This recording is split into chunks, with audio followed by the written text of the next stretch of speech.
In the humid jungles of Mesoamerica, stone giants sleep beneath the earth.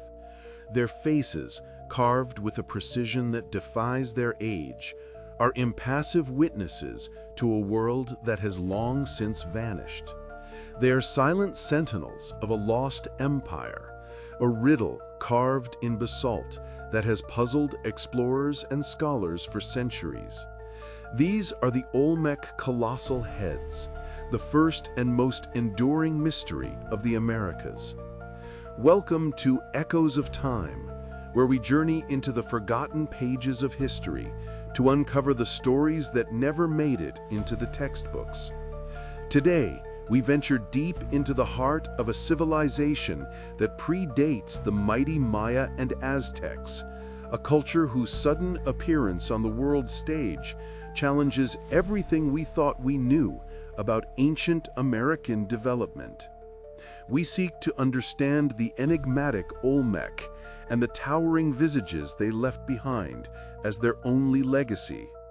Long before the great pyramids of the Maya pierced the jungle canopy, and centuries before the Aztec Empire dominated the Valley of Mexico, another civilization rose from the tropical lowlands, flourishing from roughly 1400 to 400 BCE. They were the Olmec, Mesoamerica's first great empire. They are often called the mother culture, the wellspring from which later, more famous civilizations drew their art, their religion, and their societal structures. Yet for all their influence, the Olmec remained shrouded in profound mystery. Their rise was meteoric, their artistry appearing in the archaeological record with a sophistication that seems to have no precedent. It is as if they emerged from the jungle mists fully formed, masters of a complex society. And the ultimate testament to their power and enigmatic nature are the colossal heads. To date, 17 of these monumental sculptures have been unearthed, primarily at the ancient Olmec centers of San Lorenzo and Venta. Imagine the moment of discovery. A farmer clearing his field, his machete striking not soil, but unyielding stone. As the earth is slowly cleared away, a face emerges, not of a god or a monster, but of a man.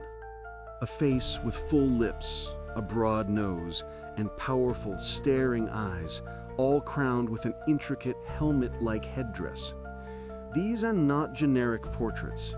Each of the 17 heads is a distinct individual, a unique personality captured in stone. Their features are rendered with a startling naturalism, from the subtle frown on one brow to the determined set of another's jaw. The sheer scale is breathtaking. Some stand taller than a man, others weigh up to 50 tons, the equivalent of 10 adult elephants. They are monolithic, carved from single, massive boulders of volcanic basalt. As we gaze upon them, we are confronted with the fundamental question: who were these men? And why did the Olmec invest such monumental effort to immortalize them in stone? The leading theory, and the one that captivates the imagination, is that these heads are portraits of powerful Olmec rulers. In a society without written language as we know it, these sculptures would have been a potent statement of authority and legacy. Imagine one of these heads, freshly carved and painted, standing in the central plaza of an Olmec city. It would be a tangible symbol of the leader's power, a divine presence watching over his people. The distinctive headgear, often resembling the helmets worn in the ancient Mesoamerican ball game, has led many scholars to believe these were not just kings, but war captains, fierce leaders who defended their territory and led their people to victory. Each head, then, is a stone monument to a king's reign, a permanent record of his face and his might, designed to awe his subjects and intimidate his rivals. But as with all great historical puzzles, this is not the only explanation. Other theories propose a more spiritual purpose. Perhaps these are not portraits of the living, but effigies of revered ancestors. In this view, the heads served as a conduit to the past, a way for the Olmec to connect with the founding fathers of their dynasties, drawing strength and legitimacy from their lineage. They would have been the focal point of sacred rituals, the stone guardians of the community's collective memory and spiritual well-being. A darker, more unsettling theory also exists. Some researchers speculate that the heads represent victims of ritualistic sacrifice, perhaps captured enemy chieftains, or even Olmec leaders themselves, decapitated in a symbolic act of immense religious significance. Decapitation was a potent theme in Mesoamerican cosmology, often associated with fertility, renewal, and the cyclical nature of life and death. If this theory holds true, the colossal heads are not memorials to power, but grim trophies of a brutal, ritualized reality, their serene expressions belying a violent end. Whichever theory one subscribes to, be it king, ancestor, or victim, an even greater mystery presents itself, one not of purpose, but of practice. The logistical feat of creating these heads is a monumental puzzle in itself. The basalt from which they are carved is not native to the Olmec heartland.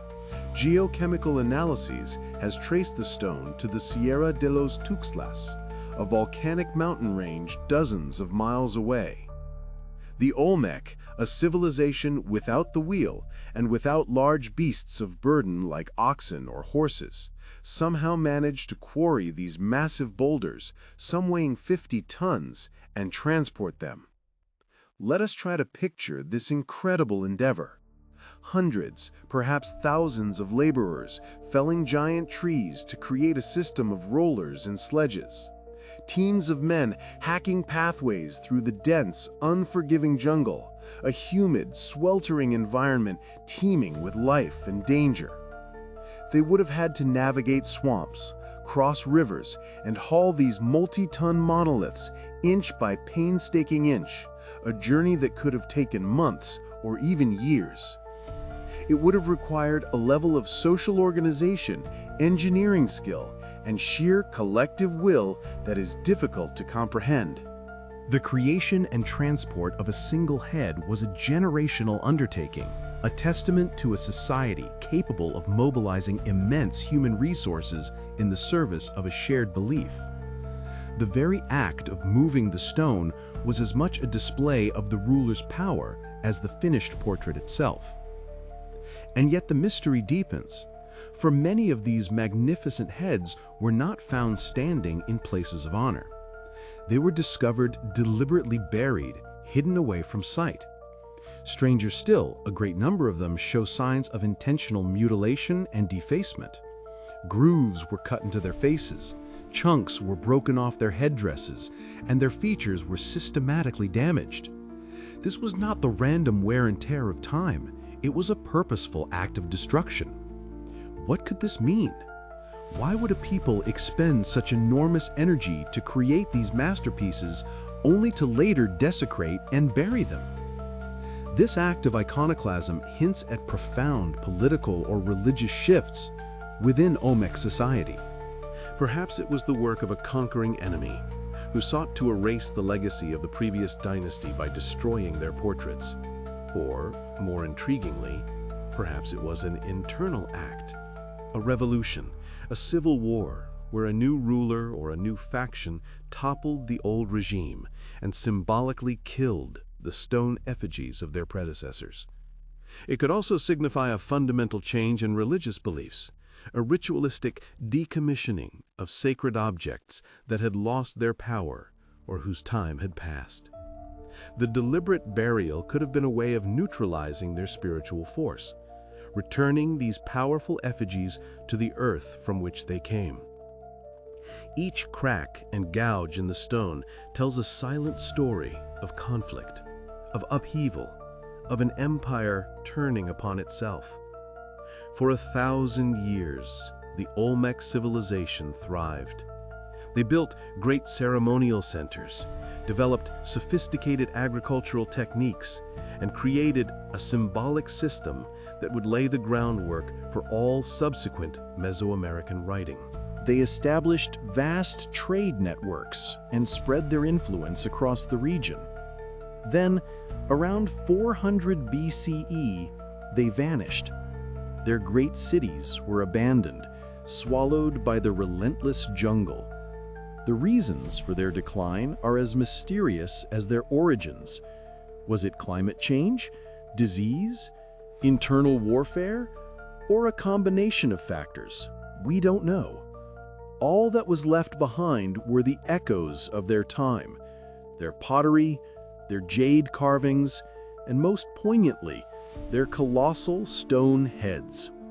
For centuries, they lay forgotten, their impassive faces staring up through the soil, until their rediscovery began a new chapter in our understanding of the ancient world. They stand today as a testament to human ingenuity and artistic genius, a riddle that we are still piecing together. They challenge us, forcing us to reconsider the complexity and sophistication of these early societies. They are more than just archaeological artifacts. They are the enduring faces of Mesoamerica's first great empire, a civilization that rose, flourished, and fell long before the famous names of history were ever recorded. The Olmec left us no grand libraries, no epic poems telling of their kings and their conquests. They left us these faces.